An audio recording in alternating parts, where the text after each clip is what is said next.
In this video, I'm going to be demonstrating how I installed this soffit. But first, I'm going to catch you up on how I got here. It all started in the fall of 23, when we were tired of looking at the slate roof and vinyl siding. The first thing I did before starting this project, I went out and bought some scaffolding off Facebook Marketplace. This became an invaluable tool with a peak just above 20 feet. So nothing was stopping me now. I got my measurements, and I gathered my material. There the van is filled up with lumber with my bed extension on.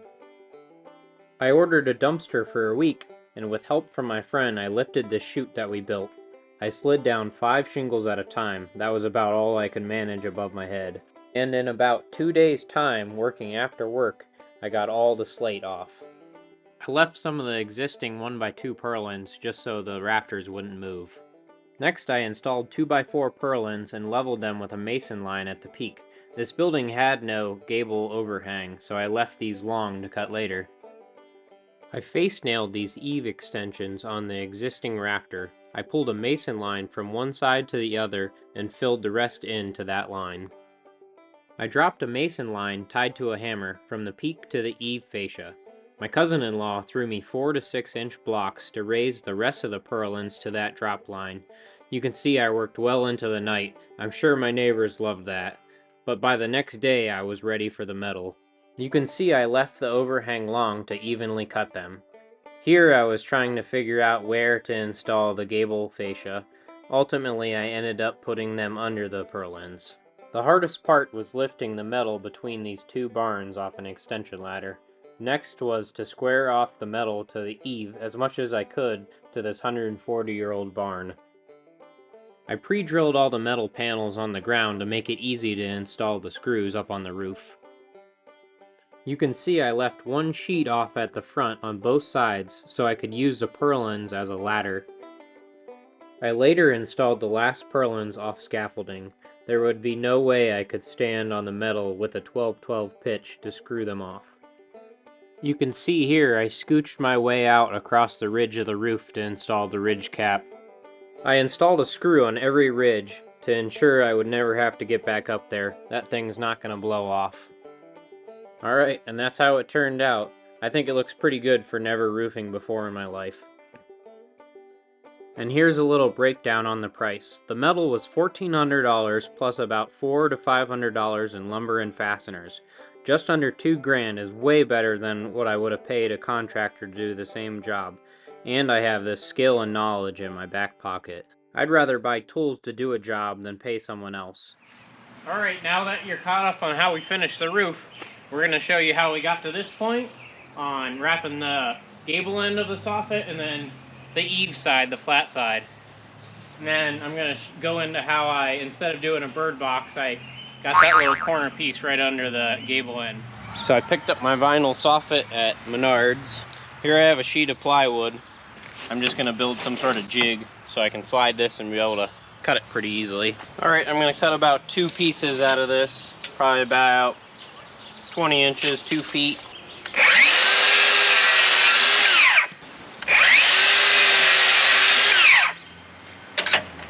Building a little track so this stuff can slide in it.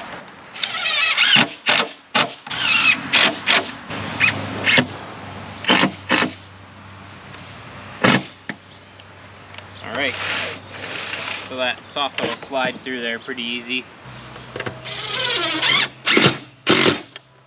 There we go. Next I'm just going to plunge the blade through the plywood.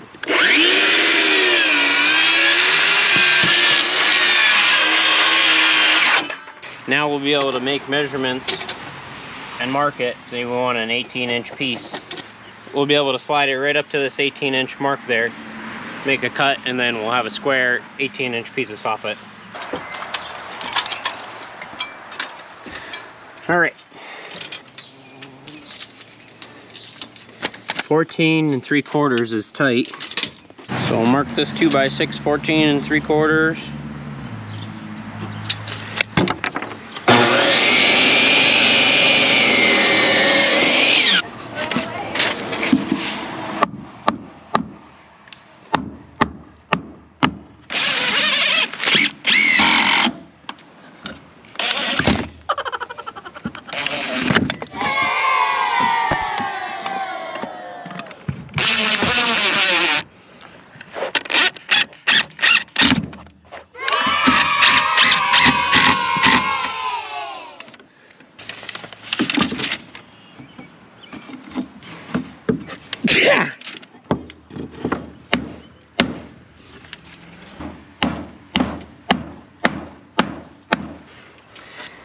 Alright, so I'm going to make a line about 7/8 above this.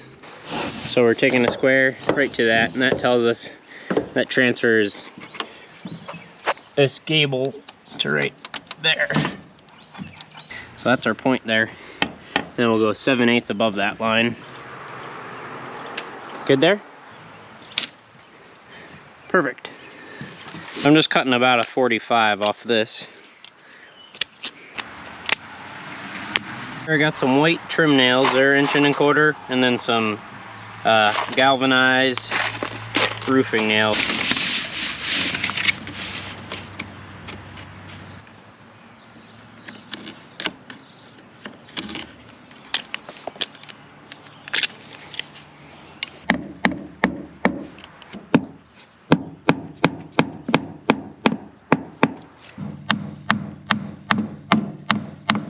Fits in the F channel to the outside.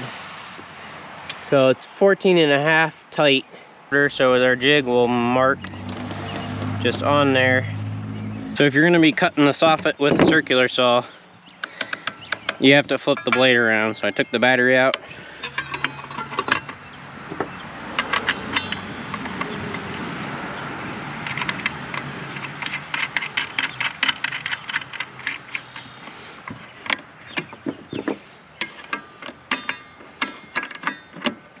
So we'll slide this up to that 14.25 line.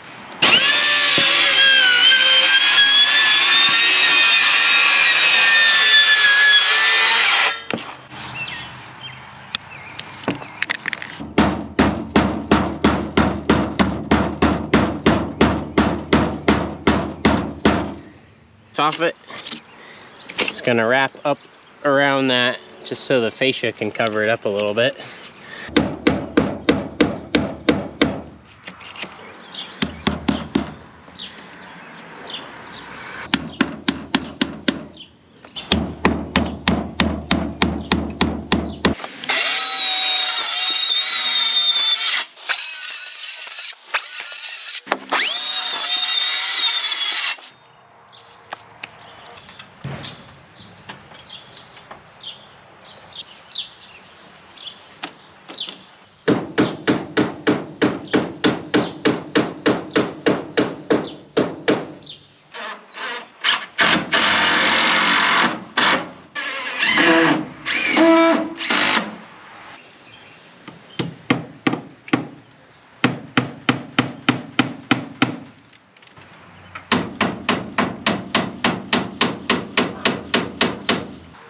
Hook that there and then pull just, you're not real tight, it's just basically taking the belly out of the soffit, like in the middle right here. And when you hammer these in,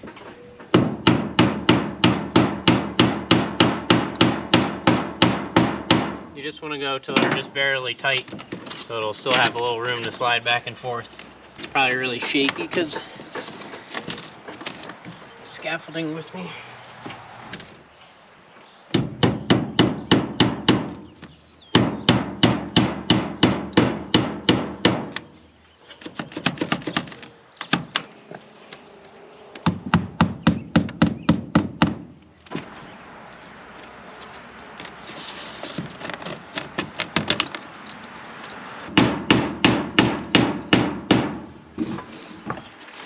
So this is about where it meets that other piece, but I'm gonna leave it just a little bit long so I can bend it so it has kind of a hook, and I'll just follow one of these lines here.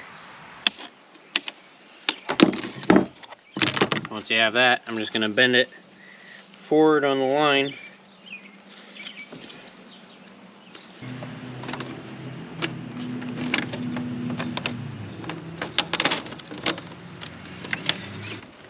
That just wasn't pushed up all the way. That's a lot better.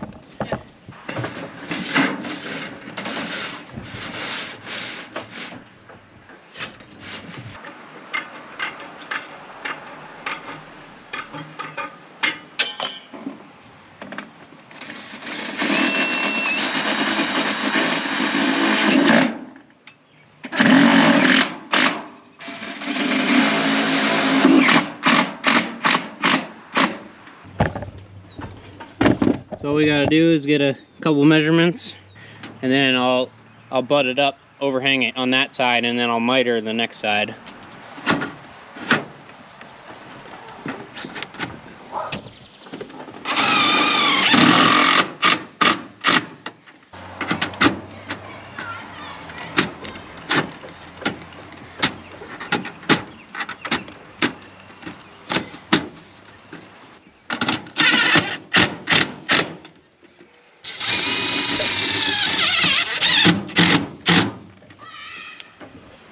There we go, not too bad for my first time. That's why we started on the back side of the barn. Alright, I'm not going to bore you and show you the same thing over again. The front is basically the exact same thing. So here I'm just taking the scaffolding down, and the next day, a couple days after actually, I start working on the side of the barn.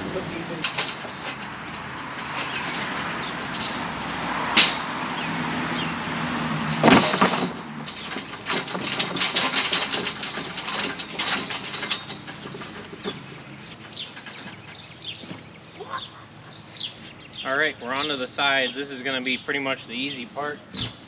It's just flat straight across. We'll get that F channel up, get the chalk line snapped from that eave to that eave, 7/8 up, and then we'll be able to throw the F channel on.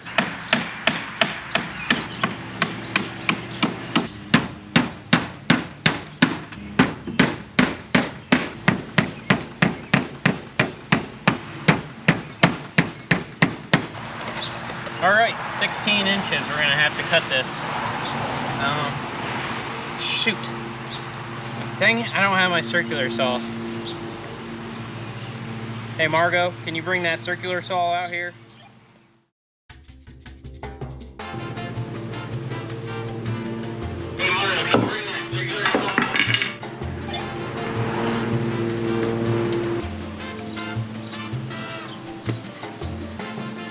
Got it. Hey, thanks. What were you doing in there? Nothing. Oh, okay. Cleaning the garage? Just cleaning up. Okay, cool.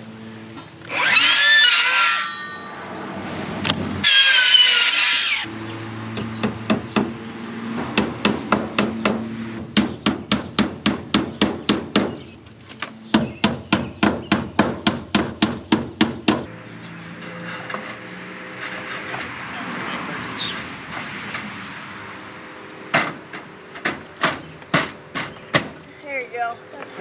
Alright, we're going to be putting our last piece on. So we'll call it 89 inches.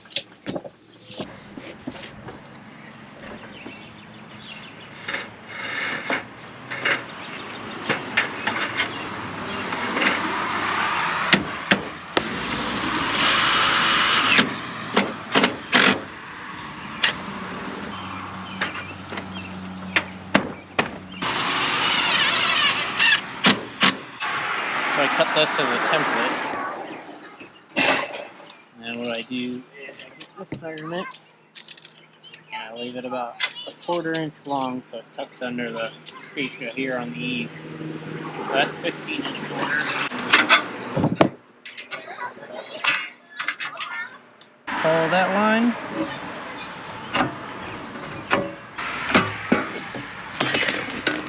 And I'll cut up to that line there. Just cut that square.